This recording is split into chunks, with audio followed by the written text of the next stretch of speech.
잠깐만요. 네. 저 속보에 보면 북한의 지시를 따라서 총선 대선에 개입된 정황이 나온다.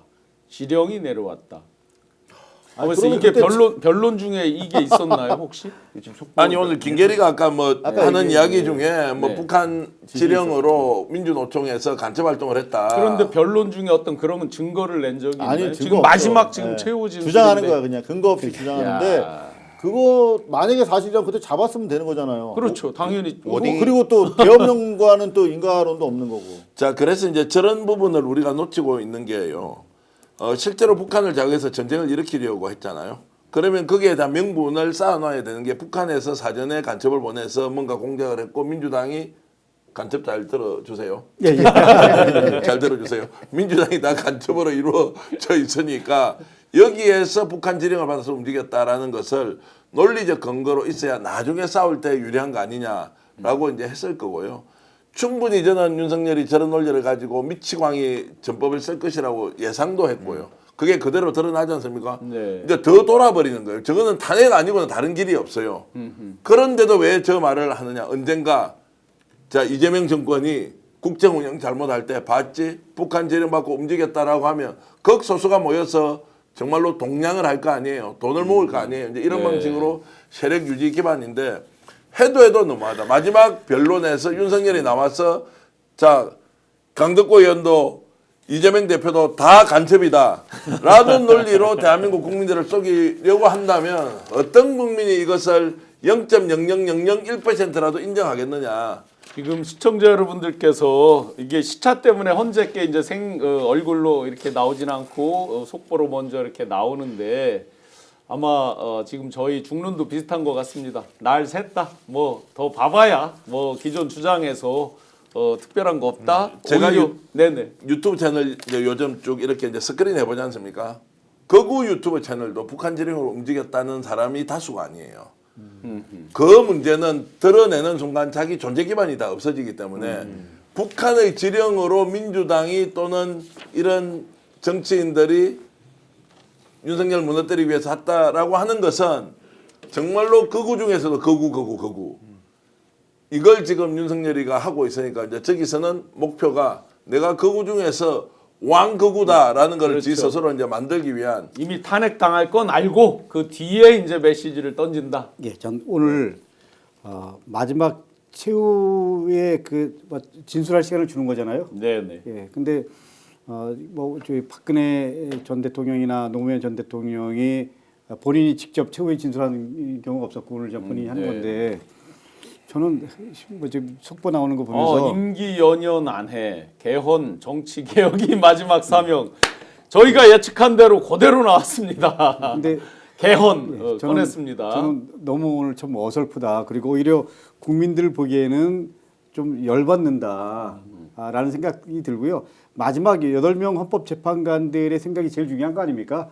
헌법재판관들이 상식선에서 오늘 최후 진술까지 다 듣고 정리를 내일부터 할 거 아닙니까? 그렇기 네, 때문에 네. 결론적으로 말씀드리면 이번 이게 과정들을 통해서 국민들이 저는 뭐 객관적으로 이미 다 판단했다라고 생각을 하고요. 그 판단에 헌법재판관 8분들이 큰 틀에서 네. 상식선에서 이성적인 선에서 다 저는 입장 전개가 거의 비슷하다고 생각합니다. 저는 마지막 날까지 사실 오늘 아마 대명령 천지에 싸복 입고 돌아다니는 마지막 날이 될 겁니다. 네, 그렇죠. 오늘 이제 끝나면은 다음 선거니까요. 네, 결정이니까요. 그런데 마지막 날까지도 편법적으로 불법적으로 지금 우리 윤건영 의원께서 주장하시는 내용 보니까 법무부 호송 차량을 타고 오지 않았다는 거예요. 오늘도. 네. 경호차 타고 왔다. 경호차 타고 왔다는데 그러면 그렇죠. 뭐냐? 경호차 안에서 전화 마음대로 했을 거거든요. 네. 비화폰으로 누구랑 했을까? 김건희한테. 자, 내가 어떻게 해야 되지? 지시 받고 왔을 거예요, 분명히. 마지막까지도 일말에 개헌과 정치 개혁이 마지막 사명이다. 근데 마지막 순간까지 왜 그러면 호송차를 타고 계속 나왔는데 오늘 유독 캐딜락이라는 경호차를 타고 왔는데 이것도 이제 불법이기도 하고 왜 그렇게 했느냐는 것은 반드시 따져봐야 한다. 뭐 특검 수사가 되든 어떻게 하든 이제 지금 수사가 이루어질 거 아니에요. 따져봐야 네. 하는 것이고 정말로 예측하신 대로 김건희하고 통화를 했다면 참 어처구니 없다 이제 이런 생각이 듭니다. 그리고 마지막 순간까지 윤석열 정말로 야 보통 넘는다 아니 최악이다. 계속해서 지금 대공수사권 경찰에 넘어가서 간첩이 활개치는 환경이 만들어졌다. 계속 간첩 뭐 반공 대공. 그래서 제가 한 말씀 이제 보태면 지금 윤석열 탄핵이 억울하다 잘못됐다라고 하는 사람들 있지 않습니까? 정말로 잘 생각해 보십시오. 자 이재명과 뭐 민주당이 싫어서 표 안 찍는 거 일단 뭐 제쳐놓고요. 뭐 싫으면 안 찍으면 되니까. 윤석열이 하는 행태에 대해서 저게 대통령으로서 또 마지막 순간 탄핵을 받는 일종의 피청구인으로서 보여주는 저 태도에 정말로 대한민국 국힘을 지지하는 사람 여러분들은 동의합니까? 제가 그냥 민주당에 미쳐가지고 이재명이 간첩인데 종북 주사파 활동하고 이런 것처럼 보이지 않을 텐데 저런 정도의 수준 대통령을 만들어놨으면 정말로 내가 손가락을 어떻게 하지는 못하더라도 미안한 마음에서라도 정말로 저래서는 안 된다라고 엄격하게 꾸짖는 것이 최소한의 보수가 보여줘야 하는 예의가 아니냐. 손가락 자른다고 하신 분이 있잖아요. 아니 저는 손가락을 어떻게 한다고 이제 표현을 네. 했는데 저렇게 보여주는 저 태도가 윤석열의 본 모습이다. 잠깐만요. 이게 지금 아주 모욕적인 얘기를 예. 하는데 178번의 대통령 퇴진 집회가 북한의 지령대로 된 것이다. 아니 맞던데. 제가 수도 없이 나가봤지만 저 북한에서 지령받은 적 없는데 의원님 어떻게 된 아니 거예요? 북한 지령을 이야기를 해버리면 북한에 누가 지령을 하는데 김정은이가요? 아니 저희가 윤석열 발언을 논평할 이유는 없을 것 같습니다. 아니 저게 최후 변론에서 저렇게 하고 있다는 저 행위를 네. 어떻게 국민이 아니 우리가 뽑은 대통령 아니에요. 나는 찍진 않았지만 대한민국 국민들이 저 사람을 대통령으로 인정하고 뽑았어. 우리는 그래도 저 사람이 보수 정권의 대표 주자로서 대한민국을 지금보다 훨씬 더 발전시킬 것이다.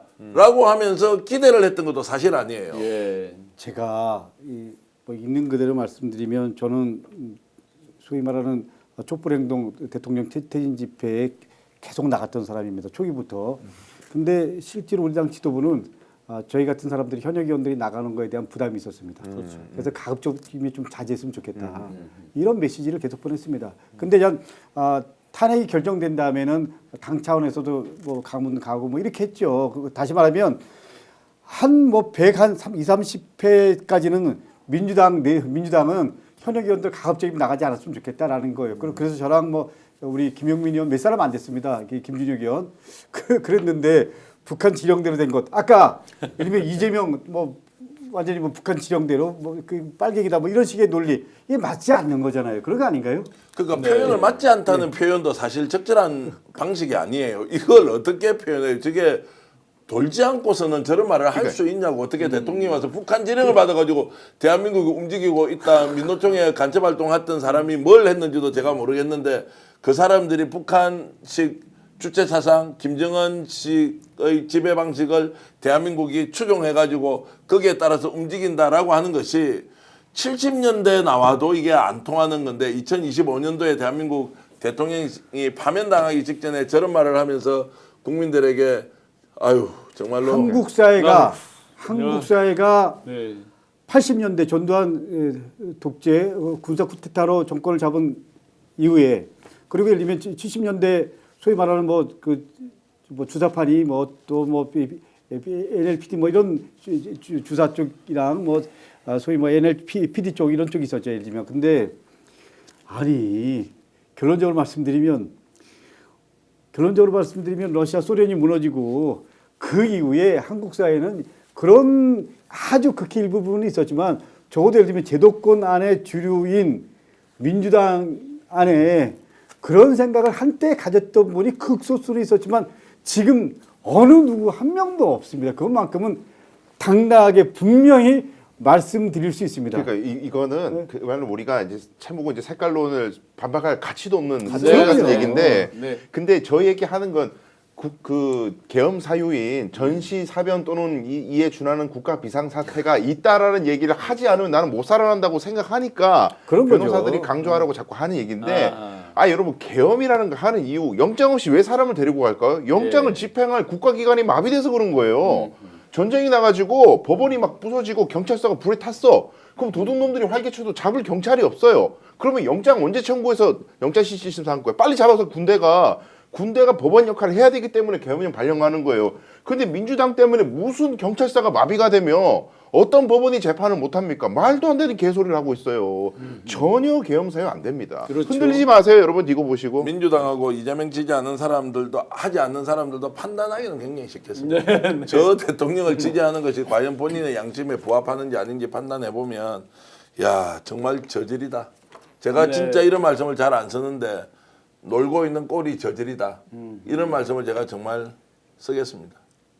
이복수님께서 수준 이하네요. 이런 자가 대통령이었다니. 부하님께서 윤석열, 김건희 북한으로 고고. 많은 분들이 정말 맨카인드님께서 억장이 무너진다. 정말 이 자리에 함께하고 있는 우리 프로님들, 패널님들도 억장이 무너지고 있습니다. 아마 조금 더 보다 보면 억장이 무너 정도가 아니라 그냥 아예 TV를 폭파할 것 같은 그런 마음입니다. 1시간 한 지금 반 가까이 11,300분 넘도록 1,800분으로 갑자기 저기 했네요. 함께해 주셔서 정말 감사드리고 사실은 윤석열이 계속 했으면 밤을 새서 방송을 하려고 했는데 더 이상 우리가 해설할 가치가 없다라고 판단을 해서 마무리를 하겠습니다.